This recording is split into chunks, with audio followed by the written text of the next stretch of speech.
Okay, welcome back. ಪ್ರಧಾನಿ ನರೇಂದ್ರ ಮೋದಿ ಅವರಂತೂ 20 ಲಕ್ಷ ಕೋಟಿ ರೂಪಾಯಿ ಪರಿಹಾರವನ್ನು ಈಗಾಗಲೇ ಘೋಷಣೆ ಮಾಡಿಬಿಟ್ಟಿದ್ದಾರೆ, ಪ್ಯಾಕೇಜನ್ನು. ಆದರೆ ಅದರ ಹಂಚಿಕೆ ಯಾವ ರೀತಿ ಆಗಬೇಕು ಅನ್ನೋದಕ್ಕೆ ಸಂಬಂಧಪಟ್ಟಂತೆ ಇವತ್ತು ಸಾಯಂಕಾಲ 4 ಗಂಟೆಗೆ ಕೇಂದ್ರ ಹಣಕಾಸು ಸಚಿವೆ ನಿರ್ಮಲಾ ಸೀತಾರಾಮನ್ ಅವರ ಸುದ್ದಿಗೋಷ್ಠಿ ಇದೆ.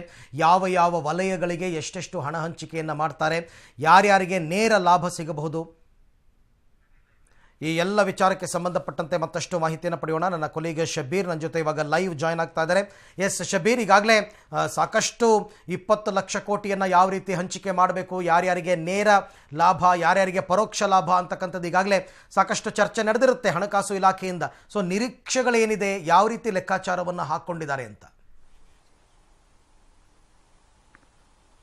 ಖಂಡಿತವಾಗ್ಲೂ ಅರವಿಂದ್, ಈಗಾಗಲೇ 20 ಲಕ್ಷ ಕೋಟಿಯ ಬೃಹತ್ ಪ್ಯಾಕೇಜ್ ಅನ್ನ ಈಗಾಗಲೇ ಘೋಷಣೆ ಮಾಡಿರೋದ್ರಿಂದ ಯಾವ್ಯಾವ ವಲಯಗಳಿಗೆ ಹೇಗೆ ಇದನ್ನ ಬಳಕೆ ಮಾಡಬೇಕು, ಮತ್ತೆ ಇದರ ನೇರ ಲಾಭ ಯಾರಿಗೆ ಕೊಡಬೇಕು, ಮತ್ತೆ ಪರೋಕ್ಷವಾದಂತ ಲಾಭ ಹೇಗಿರಬೇಕು, ಮತ್ತೆ ಯಾವ್ಯಾವ ಕ್ಷೇತ್ರಗಳಿಗೆ ಎಷ್ಟೆಷ್ಟು ಪ್ರಮಾಣದಲ್ಲಿ ಹೂಡಿಕೆಯನ್ನ ಮಾಡಬೇಕು ಅನ್ನೋದ್ರ ನಿಟ್ಟಿನಲ್ಲಿ ಈಗಾಗಲೇ ಬಹುತೇಕ ಅಂತಿಮ ಹಂತದ ಸ್ವರೂಪ ರೆಡಿ ಆಗಿರುವಂತದ್ದು. ಅದನ್ನ ಪ್ರಕಟ ಮಾಡುವಂತದ್ದು ಮಾತ್ರ ಬಾಕಿ ಉಳ್ಕೊಂಡಿದೆ.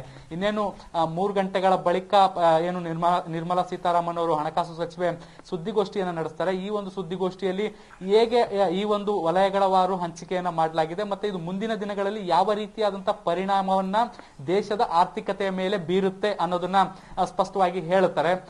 ಜೊತೆಗೆ ನೇರವಾಗಿ ಏನು ಬಡವರು, ಶ್ರಮಿಕರಾಗಿರ್ಬೋದು, ಜೊತೆಗೆ ಕೂಲಿ ಕಾರ್ಮಿಕರು, ರೈತರು, ಹೀಗೆ ಬೇರೆ ಬೇರೆ ಮಧ್ಯಮ ವರ್ಗದ ಜನರಿಗೆ ಹೇಗೆ ಸರ್ಕಾರ ನೇರವಾಗಿ ಸಹಾಯ ಮಾಡುವಂತ ಪ್ರಯತ್ನವನ್ನ ಮಾಡ್ತಾ ಇದೆ, ಮತ್ತೆ ಅವರನ್ನ ಆರ್ಥಿಕವಾಗಿ ಪುನಶ್ಚೇತನಗೊಳಿಸುವಂತ ಕೆಲಸವನ್ನ ಹೇಗ್ ಮಾಡ್ತಿದೆ ಅನ್ನೋದ್ರ ಬಗ್ಗೆ ಒಂದಿಷ್ಟು ಮಾಹಿತಿಯನ್ನ ಕೊಡಲಿದ್ದಾರೆ. ಯಾರಿಗೆ ಈ ಒಂದು ಪ್ಯಾಕೇಜ್ ಇಂದ ಡೈರೆಕ್ಟ್ ಬೆನಿಫಿಟ್ ಸಿಗುತ್ತೆ, ಇಂಡೈರೆಕ್ಟ್ ಬೆನಿಫಿಟ್ ದೇಶದ ಎಕಾನಮಿ ಮೇಲೆ ಹೇಗಾಗುತ್ತೆ ಅನ್ನೋದ್ರ ಬಗ್ಗೆ ಸ್ಪಷ್ಟವನ್ನ ಪಡಿಸ್ತಾರೆ.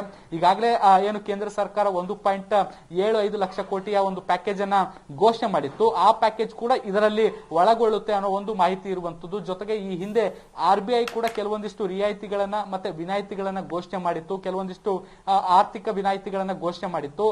ಅದು ಕೂಡ ಇದೇ ಒಂದು ಪ್ಯಾಕೇಜ್ ನ ಅಡಿಯಲ್ಲಿ ಒಳಗೊಳ್ಳುತ್ತೆ ಅನ್ನೋ ಒಂದು ಮಾತು ಕೂಡ ಈಗ ಕೇಳಿ ಬರ್ತಾ ಇರುವಂತದ್ದು. ಬಾಕಿ ಉಳಿದಂತ ವಿಚಾರದಲ್ಲಿ ಹೇಗೆ ಇದನ್ನ ಹಂಚಿಕೆ ಮಾಡಬೇಕು, ಯಾವ್ಯಾವ ಸೆಕ್ಟರ್ ಗಳಿಗೆ ಹಣವನ್ನ ನಾವು ಮೀಸಲಿಡ್ತೀವಿ ಅನ್ನೋದ್ರ ಬಗ್ಗೆ ಸ್ಪಷ್ಟೀಕರಣವನ್ನ ಹಣಕಾಸು ಸಚಿವೆ ನಿರ್ಮಲಾ ಸೀತಾರಾಮನ್ ಅವರು ಕೊಡ್ತಾರೆ. ಅರವಿಂದ್, ಓಕೆ, ಇದರ ಜೊತೆಗೆ ಪ್ರಮುಖವಾದ ಪ್ರಶ್ನೆ ಕೇಳಿ ಬರ್ತಾ ಇರತಕ್ಕಂಥದ್ದು, ರೈತರ ಸಾಲ ಮನ್ನಾ ಮಾಡುವ ವಿಚಾರದಲ್ಲಿ ಅವರಿಗೆ ಈ ಹಿಂದೆ, ಕರೋನಾಗೂ ಹಿಂದೆ ಕೇಂದ್ರ ಸರ್ಕಾರಕ್ಕೆ ಅಷ್ಟೊಂದು ಒಲವಿರಲಿಲ್ಲ.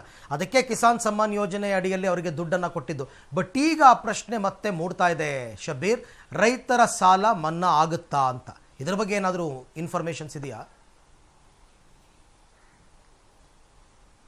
ಅರವಿಂದ್, ಈವರೆಗೂ ಕೂಡ ಅದ್ರ ಬಗ್ಗೆ ಯಾವುದೇ ರೀತಿಯಾದಂತಹ ಚರ್ಚೆಗಳು ಸದ್ಯಕ್ಕೆ ಕೇಳಿ ಬರ್ತಾ ಇಲ್ಲ. ಆ ಚರ್ಚೆಗಳಿದ್ದಂತ ಸಂದರ್ಭದಲ್ಲಿ ಅದರ ಕೆಲವೊಂದಿಷ್ಟು ಸುಳಿವುಗಳು ಸಿಗ್ತಾ ಇತ್ತು, ಆದ್ರೆ ಈವರೆಗೂ ಕೂಡ ಯಾವುದೇ ರೀತಿಯಾದಂತಹ ಸುಳಿವು ಸಿಕ್ಕಿಲ್ಲ. ಹಾಗಾಗಿ ರೈತರ ಸಾಲ ಮನ್ನಾ ಆಗುತ್ತೆ ಅನ್ನೋದು ಸದ್ಯಕ್ಕೆ ಹೇಳಿಕೆ ಸಾಧ್ಯ ಇಲ್ಲ. ಆದರೆ ರೈತರನ್ನ ಆರ್ಥಿಕವಾಗಿ ಸದೃಢ ಮಾಡುವಂತ ವಿಚಾರಕ್ಕೆ ಸಂಬಂಧಪಟ್ಟಂತೆ ಕೆಲವೊಂದಿಷ್ಟು ಯೋಜನೆಗಳನ್ನ ತರುವಂತ ಸಾಧ್ಯತೆಗಳಿದಾವೆ. ನಾನು ಆಗ್ಲೇ ಈ ಹಿಂದೆ ಹೇಳಿದಂತೆ ರಸಗೊಬ್ಬರಗಳನ್ನ ವಿನಾಯಿತಿ ಇದರಲ್ಲಿ ಕೊಡುವಂತದ್ದು, ಬ್ಯಾಂಕ್ ಲೋನ್ಗಳನ್ನ ಕೊಡುವಂತದ್ದು, ಕೃಷಿ ಆಧಾರಿತ ಯಂತ್ರೋಪಕರಣಗಳನ್ನ ಖರೀದಿ ಮಾಡ್ಲಿಕ್ಕೆ ಪ್ರೋತ್ಸಾಹವನ್ನ ಕೊಡೋದು, ಈ ರೀತಿಯಾದಂತಹ ಬೇರೆ ಬೇರೆ ಆರ್ಥಿಕ ಚಟುವಟಿಕೆಗಳ ಮೂಲಕ ಅವರನ್ನ ಮತ್ತೆ ಪುನಶ್ಚೇತನಗೊಳಿಸುವಂತ ಪ್ರಯತ್ನವನ್ನ ಮಾಡಬಹುದು ಅಂತ ಹೇಳಾಗ್ತಾ ಇದೆ.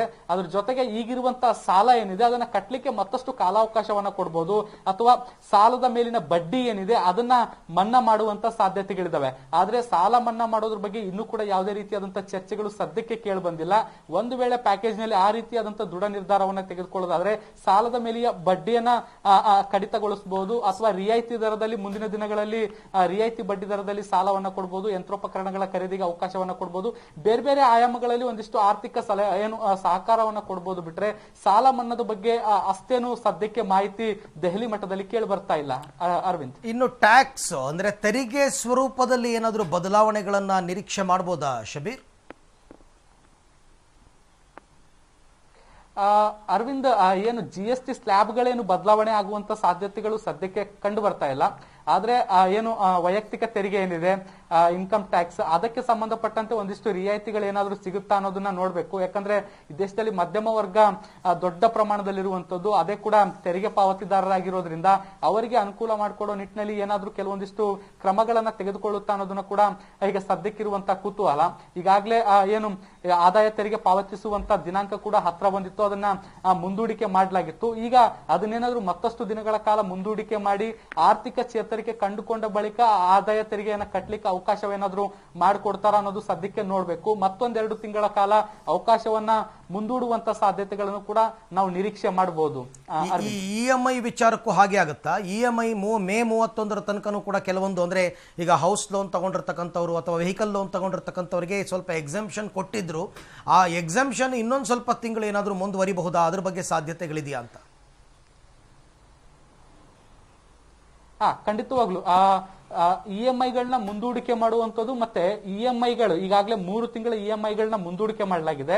ಆದ್ರೆ ಅದರ ಮೇಲಿನ ಬಡ್ಡಿ ವಿನಾಯಿತಿ ಸಿಕ್ಕಿಲ್ಲ. ಇನ್ನು ಕೂಡ ಬಡ್ಡಿಯನ್ನ ವಿನಾಯಿತಿ ಕೊಡಬೇಕು ಅಥವಾ ಬಡ್ಡಿಯನ್ನ ಮನ್ನಾ ಮಾಡಬೇಕು ಅನ್ನೋ ಮಟ್ಟದ ನಿಟ್ಟಿನಲ್ಲೂ ಕೂಡ ಚರ್ಚೆಗಳು ನಡೀತಾ ಇದ್ದಾವೆ. ಭವಿಷ್ಯ ಮುಂದಿನ 2-3 ತಿಂಗಳ ಕಾಲ ಮತ್ತೆ ಇದನ್ನು ಮುಂದೂಡಿಕೆ ಆಗುವಂತ ಸಾಧ್ಯತೆಗಳಿದಾವೆ. ಈಗ ಆರ್ಥಿಕತೆ ತೆರೆದುಕೊಳ್ತಾ ಇದೆ. ಇನ್ಮೇಲೆ ಜನರು ಕೆಲಸಗಳಿಗೆ ತೆರಳಬೇಕು, ಸ್ಯಾಲರಿ ರೂಪದಲ್ಲಿ ಅದು ಹಣ ಅವರ ಹತ್ರ ಜಮಾವಣೆ ಆಗ್ಬೇಕು ಅಥವಾ ಬೇರೆ ಬೇರೆ ಆಯಾಮಗಳಲ್ಲಿ ಅವರ ಹತ್ರ ಆರ್ಥಿಕವಾಗಿ ಅವರು ಜನರು ಕೂಡ ಸಬಲ ಆಗ್ಬೇಕು. ಅದಾದ ಬಳಿಕವಷ್ಟೇ EMIಗಳನ್ನ ಕಟ್ಟಲಿಕ್ಕೆ ಸಾಧ್ಯ ಆಗುತ್ತೆ. ಈಗ ಸದ್ಯಕ್ಕೆ ಮೇ 31ರವರೆಗೂ ಕೂಡ ವಿನಾಯಿತಿಯನ್ನ ಕೊಡಲಾಗಿತ್ತು. ಆದ್ರೆ ಲಾಕ್ ಡೌನ್ ಮೇ 31ರವರೆಗೂ ಕೂಡ ಅಂದ್ರೆ ಆಲ್ಮೋಸ್ಟ್ ಈ ತಿಂಗಳ ಅಂತ್ಯದವರೆಗೂ ಕೂಡ ಮುಂದುವರಿಯೋದ್ರಿಂದ ಮುಂದಿನ 1 ಅಥವಾ 2 ತಿಂಗಳ ಕಾಲ ಮತ್ತೆ ಅವಕಾಶಗಳನ್ನ ಕೊಡುವಂತ ಸಾಧ್ಯತೆಗಳಿದೆ EMI ಅಥವಾ ವೈಯಕ್ತಿಕ ಸಾಲದ ಲೋನ್ಗಳನ್ನ ಕಟ್ಟಲಿಕ್ಕೆ. ಯಾಕಂದ್ರೆ ದುಡಿಮೆಗೆ ಹೋಗ್ಬೇಕು, ಆದ್ಮೇಲೆ ಹಣ ಬರಬೇಕು, ಅದನ್ನ ಕಟ್ಟಬೇಕಾಗತ್ತೆ. ಹೀಗಾಗಿ 1-2 ತಿಂಗಳ ಕಾಲ ಮತ್ತೆ ಅವಕಾಶವನ್ನ ಕೊಡುವಂತ ಸಾಧ್ಯತೆ ಇದೆ. ತಮ್ಮ ಎಲ್ಲ ಮಾಹಿತಿಗಾಗಿ ಧನ್ಯವಾದ. ಓಕೆ, ಇನ್ನು ಪ್ರಧಾನಿ ಮೋದಿ 20 ಲಕ್ಷ ಕೋಟಿ ರೂಪಾಯಿ ಪ್ಯಾಕೇಜ್ ಘೋಷಿಸಿರೋದನ್ನ ಕೇಂದ್ರ ಸಚಿವ ಪ್ರಹ್ಲಾದ್ ಜೋಶಿ ಅವರು ಶ್ಲಾಘಿಸಿದ್ದಾರೆ. ಸನ್ಮಾನ್ಯ ಪ್ರಧಾನಮಂತ್ರಿಗಳು 20 ಲಕ್ಷ ಕೋಟಿ ರೂಪಾಯಿಯ ಒಂದು ಬಹುದೊಡ್ಡ ಪ್ಯಾಕೇಜನ್ನು, ಆರ್ಥಿಕ ಪ್ಯಾಕೇಜನ್ನು ಘೋಷಣೆಯನ್ನು ಮಾಡಿದ್ದಾರೆ. ಸ್ವತಂತ್ರ ಭಾರತದ ಇತಿಹಾಸದಲ್ಲಿ ಅಥವಾ ಭಾರತದ ಇತಿಹಾಸದಲ್ಲಿ ಇದು ಅತ್ಯಂತ ದೊಡ್ಡದಾದಂಥ ಒಂದು ಆರ್ಥಿಕ ಪ್ಯಾಕೇಜು. ಜಗತ್ತಿನ ಅತ್ಯಂತ ಪ್ರಮುಖ ದೇಶಗಳು ಕರೋನಾದ ಮುಂದೆ ಶರಣಾಗ್ತಾ ಇರುವಂಥ ಸಂದರ್ಭದಲ್ಲಿ ಮೋದಿಯವರ ನೇತೃತ್ವದ ಕಾರಣದಿಂದ ಒಂದು ಕಡೆ ಕರೋನಾವನ್ನು ಸಹಿತ ಜಗತ್ತಿಗೆ ಹೋಲಿಸಿದಾಗ ಅತ್ಯಂತ ಯಶಸ್ವಿಯಾಗಿ ನಿಭಾಯಿಸ್ತಾ ಇರೋದು ಒಂದು ಕಡೆ ನಿಭಾಯಿಸ್ತಾ ಇದ್ದರೆ, ಇನ್ನೊಂದು ಕಡೆ ಇದನ್ನೆಲ್ಲವೂ ಮೆಟ್ಟಿ ನಿಲ್ಲಬೇಕು ಅನ್ನುವಂಥ ಹಿನ್ನೆಲೆಯಲ್ಲಿ 20 ಲಕ್ಷ ಕೋಟಿ ರೂಪಾಯಿಯ ಪ್ಯಾಕೇಜನ್ನು ಅನೌನ್ಸ್ಮೆಂಟ್ ಮಾಡಿ 21ನೇ ಶತಮಾನವನ್ನು, ಭಾರತದ ಶತಮಾನವನ್ನು ಮಾಡಲಿಕ್ಕೆ ಹೊರಟಿರುವಂಥದ್ದು ನಮ್ಮೆಲ್ಲರಿಗೂ, ಇಡೀ ಭಾರತೀಯರಿಗೂ, ಜಗತ್ತಿನಲ್ಲಿ ವಾಸ ಮಾಡ್ತಿರುವಂಥ ಎಲ್ಲ ಭಾರತೀಯರಿಗೂ ಒಂದು ಅತ್ಯಂತ ಅಭಿಮಾನದ ಸಂಗತಿ. ಕೇಂದ್ರ ಸರ್ಕಾರ 20 ಲಕ್ಷ ಕೋಟಿ ಆರ್ಥಿಕ ಪ್ಯಾಕೇಜ್ ಘೋಷಿಸಿರುವುದಕ್ಕೆ ಬಿಜೆಪಿ ರಾಷ್ಟ್ರೀಯ ಅಧ್ಯಕ್ಷ JP ನಡ್ಡಾ ಸ್ವಾಗತಿಸಿದ್ದಾರೆ. ಮೋದಿ ಸರ್ಕಾರದ ಪ್ಯಾಕೇಜ್ ಕೊರೋನಾ ಹೋರಾಟಕ್ಕೆ ಮಾತ್ರ ಸೀಮಿತವಾಗಿಲ್ಲ, ಭಾರತ ಸ್ವಾವಲಂಬಿಯಾಗಲು ಸಹಕಾರಿಯಾಗಲಿದೆ ಅಂತ ಹೇಳಿದ್ದಾರೆ. आत्मनिर्भर भारत के संकल्प को सिद्ध करने के लिए इस पैकेज में देश के गरीबों, मजदूरों और मध्यम व लघु उद्योगों के विशेष ध्यान रखा गया है, क्योंकि यही आत्मनिर्भर भारत के हमारे संकल्प के मजबूत आधार स्तंभ है. साथ ही साथ जो हमारा मध्यम वर्ग है, जो हमारा टैक्स पेयर है, उसकी भी इसमें चिंता की जा रही है. इसलिए यह पैकेज अपने आप में एक ऐतिहासिक पैकेज है और भारत को आर्थिक दृष्टि से एक क्वांटम जंप देने के लिए यह उसका आधार बनेगा, ऐसा मैं मानता हूं. प्रधानमंत्री जी को इसके लिए बहुत बहुत धन्यवाद.